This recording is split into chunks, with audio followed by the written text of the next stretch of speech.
Bom dia, pessoal. Hoje nós iremos iniciar o capítulo 3, tá certo? E o assunto da nossa aula de hoje é povo, cultura e nação. Mas antes de nós iniciarmos, a gente tem que aprender alguns conceitos, tá certo? Povo, que é a população do Estado considerada sob o aspecto puramente jurídico, sendo constituído por um grupo de pessoas entendidas em sua integração em uma ordem estatal determinada. Pode ser também compreendido como um conjunto de indivíduos que estão sujeitos às mesmas leis, são os súditos, os cidadãos de um mesmo Estado. Nesse sentido, o elemento humano do Estado é sempre um povo, ainda que formado por diversas etnias, culturas, línguas, histórias e diversas aspirações diferentes. Esse termo povo ele não é empregado de maneira uniforme no meio científico e nos meios de comunicação. Com frequência a gente escuta o quê? O termo população e nação. Só que nós sabemos que população é um conceito que se refere apenas a uma expressão numérica demográfica ou econômica. Então, povo, a gente vai observar que é considerada sob o aspecto puramente jurídico, que é constituído por esse grupo de pessoas entendidas em sua integração em uma ordem estatal determinada, ou seja, é o conjunto de indivíduos sujeitos às mesmas leis. No nosso caso, no Brasil, nós seguimos o governo, seguimos as leis do governo, tá certo? E o termo nação? A nação é constituída por uma população que partilha a mesma origem, a mesma língua, a religião, a cultura, ou seja, são pessoas que possuem uma história e identidade comuns. O conceito de nação, portanto, é mais amplo e complexo do que o conceito de povo. A nação é um termo utilizado para se referir a um grupo de pessoas ou habitantes que compartilham de uma mesma origem étnica, de um mesmo idioma, de costumes relativamente iguais, ou seja, semelhantes entre os seus pares. Além de apresentar todos esses aspectos, uma nação, para ser considerada como tal, precisa agregar um sentimento de pertença ao todo desse grupo, ou seja, é preciso haver uma vontade por parte dos indivíduos se formarem uma nação. Para sustentar o andamento de uma nação sob o ponto de vista cultural, os cidadãos adotam os mesmos costumes, os mesmos padrões morais que regem o que é certo, o que é errado, uma mesma religião e os mesmos hábitos sociais. Tá certo?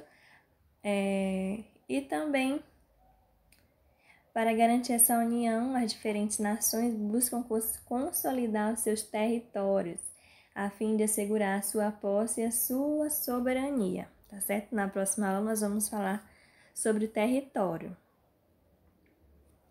E a cultura?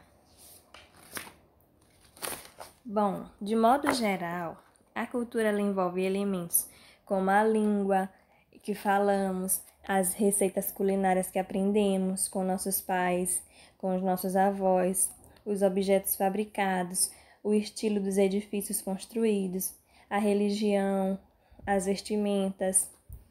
Também fazem parte da nossa cultura outros aspectos do nosso cotidiano, como as músicas, as obras de arte, os livros, os filmes, etc. Atualmente, o nosso planeta abriga uma população de mais de 7 bilhões de pessoas e os elementos da cultura variam nos diferentes lugares do mundo. A existência de diferentes religiões, como catolicismo, protestantismo, islamismo, budismo, judaísmo, além da variedade de línguas faladas ao redor do mundo, que retratam parcialmente nossa diversidade cultural. Como nós vamos ver no mapa a seguir, que vai falar das principais línguas faladas no mundo. Bom, e a cultura? A origem da palavra cultura, ela remete ao latim, está relacionada à agricultura e ao cultivo. Essa associação vem da ideia do cultivo do conhecimento, por meio da educação e da transmissão desses elementos entre os indivíduos e as gerações. A cultura, ela representa um conjunto de símbolos, ideias, tendências, valores, normas, produtos, hábitos e crenças que fazem parte de um passado histórico compartilhado por uma sociedade ou associado a um determinado grupo humano. Aqui o mapa que eu falei para vocês da variedade das principais línguas faladas no mundo. Árabe, alemão, chinês, espanhol, línguas nativas, italiano, persa. Aqui nós observamos russo. Vocês podem observar que na legenda tem também na página 358, só para vocês terem noção da quantidade de línguas que é falada no todo o planeta, tá certo?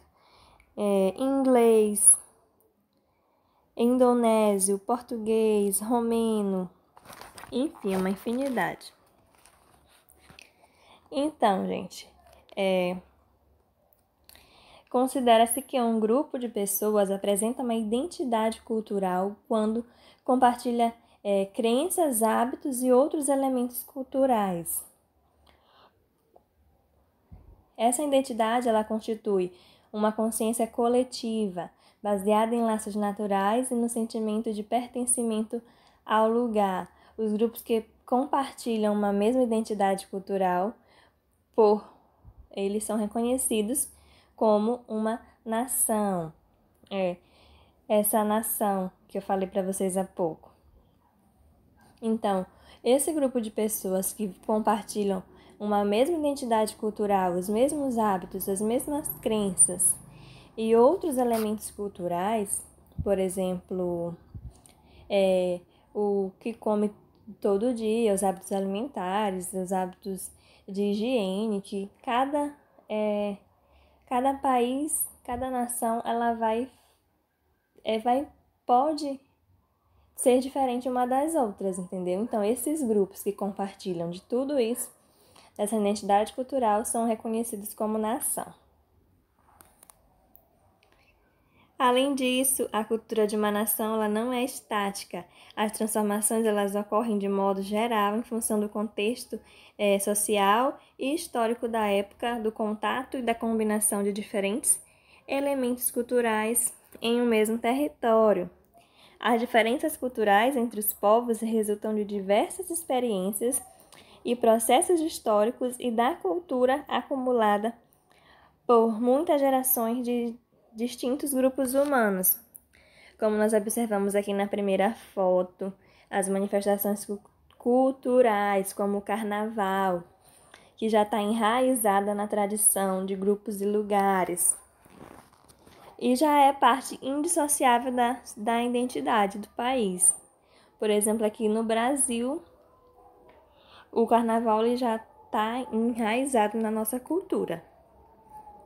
E nos Estados Unidos, eles comemoram o 4 de julho, que é o dia da celebração da independência dos Estados Unidos. Então, eles também já está enraizado na cultura deles, tá certo? Então, é isso, gente. Na próxima aula, nós falaremos de território nacional, tá certo? E alimentar-se de arroz, feijão é um hábito cultural da maioria dos brasileiros, não é? Vocês conhecem outros hábitos que representam a cultura nacional brasileira? Vocês pensem aí alguns hábitos que representam o Brasil e na próxima aula nós discutimos, tá certo? Nós vamos conversar sobre isso. Vamos falar sobre território e vamos corrigir as atividades pendentes, tá certo? As atividades que foram passadas recentemente. Então, eu continuo aguardando as atividades, tá certo? Então, até a próxima aula. Tchau, tchau. Vai ficar também para vocês essas 3 perguntas, tá certo? Para vocês copiarem no caderno e responder e mandar para mim, tá bom?